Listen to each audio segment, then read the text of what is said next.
এই কেমন স্বামী স্ত্রী বানাইলা তুমি আল্লাহ, যে স্ত্রী অসুস্থতায় চটপট চটপট করতেছে, স্বামী পাশে শুয়ে থাকিও দেখি না দেখার বান করতেছে।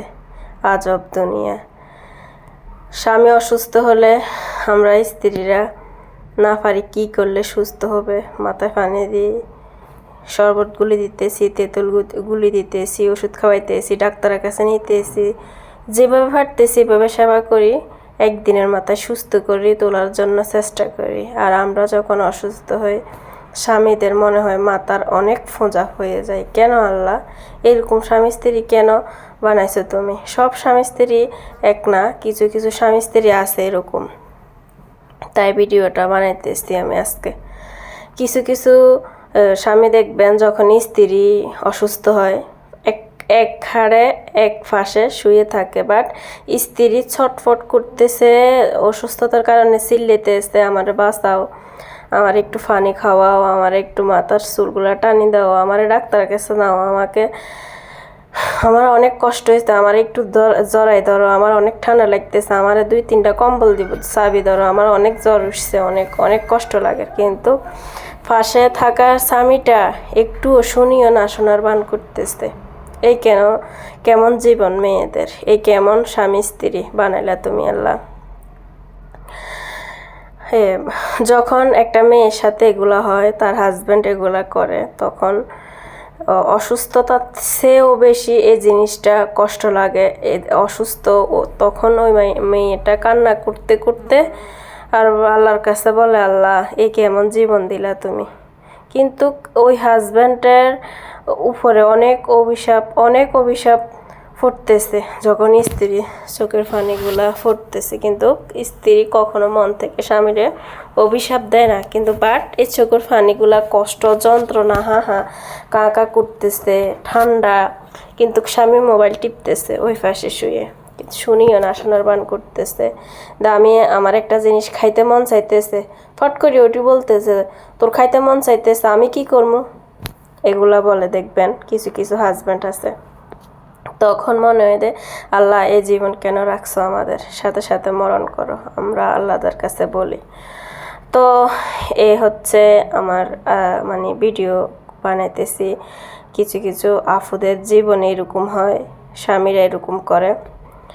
তো আসলে আমরা মেয়েদের জীবন মনে হয় পুরুষের কাছে কিচ্ছু না, অনেক মাথার ফোঁজা হয়ে যায় যখন অসুস্থ হয়ে যায়। যখন সুস্থ থাকি তখন সবার চোখে ভালো, একটু অসুস্থ হলে বোঝা যায় কে আপন আর কে পর। আমরা যখন স্বামীদের কেয়ার করি, যত্ন করি, তো আমরাও তো এরকম যত্ন কেয়ারের প্রয়োজন না। আমরা তো এরকম যত্ন কেয়ার ভালোবাসা আমাদের হাজব্যান্ডটা আমাদেরকে করুক, আমরাও তো আশা করি। শুধু স্বামীদের সেবা করা নিয়ম বলছে আল্লাহ, মেয়েদের সেবা করার নিয়ম কি আল্লাহ বলে নাই? অবশ্যই বলছে, বাট পুরুষে করে না। সব পুরুষ না, কিছু কিছু পুরুষ অনেক যত্ন করে বউর প্রতি, অনেক কেয়ার, কিন্তু কিছু কিছু পুরুষ এরকম না। আপনি যদি বলেন আপনার হাজব্যান্ডকে আমি অসুস্থ, আমার একটু সেবা করো, বলবে দেখবেন আমার কাজ আছে, আমি ডিউটি করে আসি, সারাদিন তুই কী করস, রুমের ভিতরে শুয়ে বসি থাস, খানা খাস। তো এগুলা যখন বলে একটা মেয়ের পরিস্থিতি কেমন হয়, যাকে বলে সে একমাত্র বোঝে কতটুকু কষ্ট, যন্ত্রণা, বেদনা। আরে ভাই এগুলা কেন বলেন? আপনার কাজ, ডিউটি, টাকা পয়সা কোনো না কোনো একদিন চিরজীবন যতদিন বাঁচি থাকেন থাকবে, কোনো না কোনো ব্যবস্থা হয়ে যাবে। কিন্তু আপনার ওয়াইফটা যখন বিনা চিকিৎসা, অযত্ন, অবহেলা করে চিরজীবনের জন্য দুনিয়া ত্যাগ করে, তখন তো আর মানুষটাকে আর পাবেন না। হ্যাঁ, আপনি বউ পাবেন, সব পাবেন, কিন্তু তার মতো তোমার মানুষটা পাবেন না। তার অভিশাপ আপনি সারা জীবন আপনার পড়ে থাকবেন। আল্লাহ তাআলা আপনার কখনো জীবনে ভালো কিছু করবে না। তো আমি মনে করি যে স্বামীগুলা এরকম করে ওয়াইফের সাথে, ওই স্বামীগুলা কখনো মানুষ না, মানুষের থেকে খারাপ।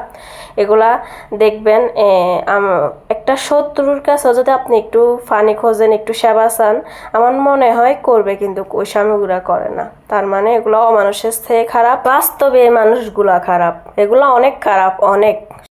তো আপনারা কমেন্ট বক্সে জানাবেন আমার কথাগুলো আসলে সত্যি কিনা, আমার ভিডিওটা ভালো লাগছে কিনা। বেশি বেশি শেয়ার করে সবাই দেখার সুযোগ করে দেবেন।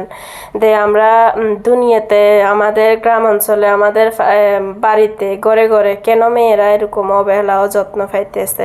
তো সবাই ভালো হয়ে যান, বউর কেয়ার করেন, বউ হাজব্যান্ডের কেয়ার করেন। আপনারাও ভালো থাকেন, সুস্থ থাকেন। আল্লাহ হাফেজ।